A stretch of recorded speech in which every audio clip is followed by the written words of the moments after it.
After her grandmother's funeral, Mia inherited an old Victorian house that smelled of mothballs, rain, and something else.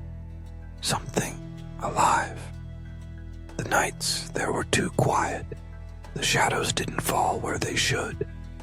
And every morning at exactly 3:33 a.m., the hallway lights flickered, though no power surge was ever found.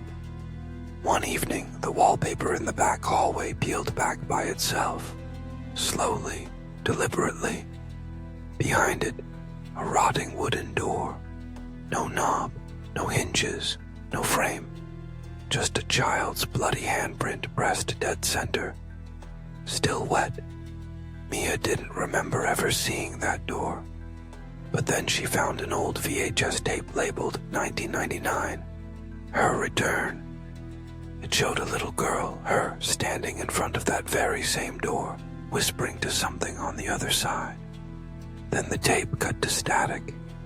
Now, each night, the handprint on the door is lower, as if whoever's behind it is crawling closer. And last night, the door whispered her name. After the funeral, Mia moved into the house alone.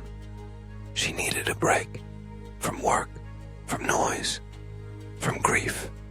Her grandmother had raised her after her parents died, but strangely, Mia remembered very little of her early years in this house. On her first night, she dreamed of dripping water. She awoke to silence, but her socks were soaked. There was no leak, only puddles.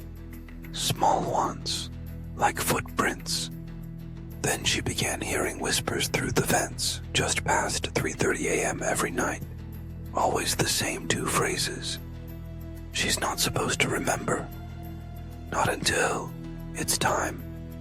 Mia blamed the stress until she found the VHS. The tape was dusty and unmarked except for a year, 9, and a chilling title. Her Return. She played it on an old TV in the attic. The screen flickered to life, showing a little girl, herself at age 6, walking down the very hallway she now avoided. She paused in front of a wall where no door should be, and whispered, "Still me." Then came banging, heavy, rapid, furious. From the other side, the tape cut to static. The room grew ice cold, and behind her, the attic door slammed shut. After the VHS, Mia tried to avoid the hallway, but the door wouldn't let her. Each morning at 3:33 a.m., she found herself standing in front of it, barefoot in her sleep, and each time, the handprint was lower. Now, at knee level. Like something was crawling. She peeled the wallpaper back again. Beneath it, new scratches appeared every day. Names, dates, numbers, all carved from the inside. Some were hers. One night, she dared to press her ear to the wood.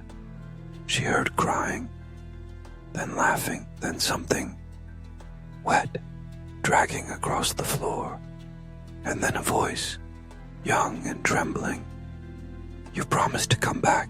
Mia confronted her Aunt Rose, the only other living relative who'd ever lived in the house. At first, Rose refused to talk. Then, over trembling teacups, she confessed. "There was no room when we moved in, but one day you found it. You wouldn't stop going in talking to her. You said she needed help. We sealed it. We made you forget. You were changing." Mia demanded to know who she had talked to. Rose only whispered. "She said she was your sister, but you were an only child." That night, Mia didn't sleep. She waited in the hallway. 3:30 a.m. The lights flickered. The handprint was now just inches from the floor. Then, scraping, the sound of fingernails dragging across the wood from the other side. The door bulged outward, groaning.